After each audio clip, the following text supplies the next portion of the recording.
हमारे channel am horror की कहानी। आज की। मयंक एक मल्टीनेशनल कंपनी में ब्रांच मैनेजर की जॉब करता था। एक दिन मयंक को ऑफिस से घर जाने के लिए लेट हो गया था।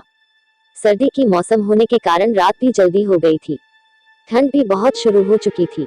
रास्ते में चलते चलते मयंक को अचानक एक आवाज सुनाई दी, रुक जाओ। मयंक वहीं पर ही रुक गया और पीछे मुड़ के देखा, लेकिन पीछे कोई भी नहीं था।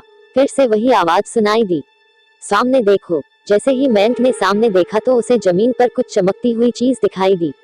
मयंक दौड़ के उस चीज के पास गया और देखा तो यह कोई साधारण चीज नहीं थी, बल्कि एक चमकता हुआ हीरा था। उसने वह हीरा अपने हाथ में लिया।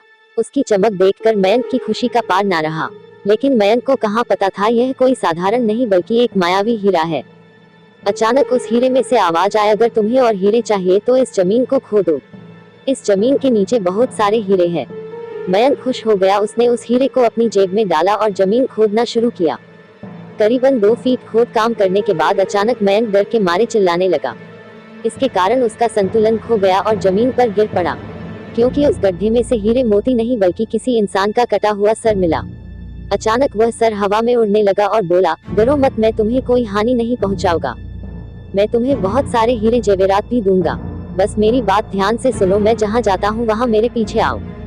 फिर वह सिर हवा में उड़ा और जंगल की ओर बढ़ने लगा। करीबन 1 किलोमीटर चलने के बाद वह सिर रुक गया। मयंक भी रुक गया। फिर उस सिर ने मयंक से कहा, इस जमीन के भीतर बहुत सारे हीरे मोती जवाहरात छुपे हुए हैं। इस जमीन पे खोद काम शुरू करो। मयंक खुश हो गया और उस जमीन को खोदना शुरू कर दिया। खोदते खोदते उस जमीन के नीचे हीरा मोती तो नहीं मिले बल्कि उस सिर का कटा हुआ धड़ मिला। उस सिर ने कहा, अब तुम्हें एक आखिरी काम करना है, उसके बाद मैं तुम्हें मालामाल कर दूंगा। तुम्हें कहीं से भी 1 लोटा खून लाना होगा। मयंक ने बोला, 1 लोटा खून? पर मैं 1 लोटा खून कहाँ से लाऊंगा? उस सिर ने कहा, चलो मेरे साथ। वो डरावना चेहरा मयंक को साथ लेकर थोड़ी दूरी पे गया। वहां उसे एक इंसान को जाते हुए देखा। वो सिर बोला, उस इंसान को मार कर उसका खून ले आओ। मयंक डर गया और बोला, नहीं नहीं, यह मुझसे नहीं होगा। मैं यह नहीं कर सकता। अगर तुमने यह काम नहीं किया तो मैं तुझे बहुत बड़ी मुसीबत में डाल दूंगा। फिर तुम्हारी पूरी जिंदगी नर्क बन जाएगी। मयंक ने हाथ जोड़कर उसे कहा, मुझे माफ कर दो। अगर मैंने उसे मार तो मुझे पुलिस गिरफ्तार कर देगी और मुझे जेल जाना पड़ेगा। उस सिर ने अपने तंत्र मंत्र की शक्ति से एक छुरी और लोटा प्रकट किया और गुस्से से बोला, अगर तुम मेरा यह काम नहीं करोगे तो मैं तुम्हारे पूरे परिवार को मौत के घाट उतार दूंगा। मयंक ने मजबूरी में आकर उस आदमी को मार डाला और उसका खून लेकर उस सिर के पास गया। वो सिर खून को देखकर बहुत खुश हुआ और बोला, यह खून मेरे शरीर पे डाल दे। उस सिर के कहने पर मयंक ने खून को उसके शरीर पे डाल दिया। फिर कुछ ही देर में वो कटा हुआ सिर उस शरीर पे जुड़ गया। यह सब देखकर मयंक की हालत अब खराब होने लगी।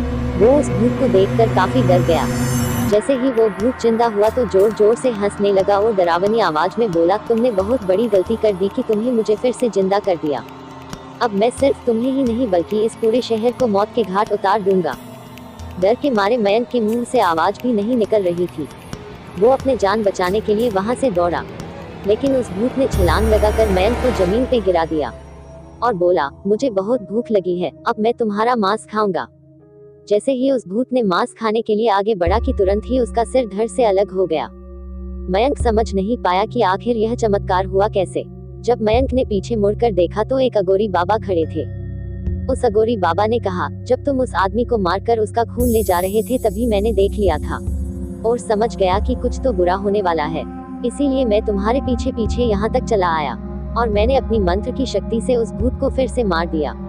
अब तुम निश्चित होकर अपने घर जाओ, अब तुम पर कोई खतरा नहीं है।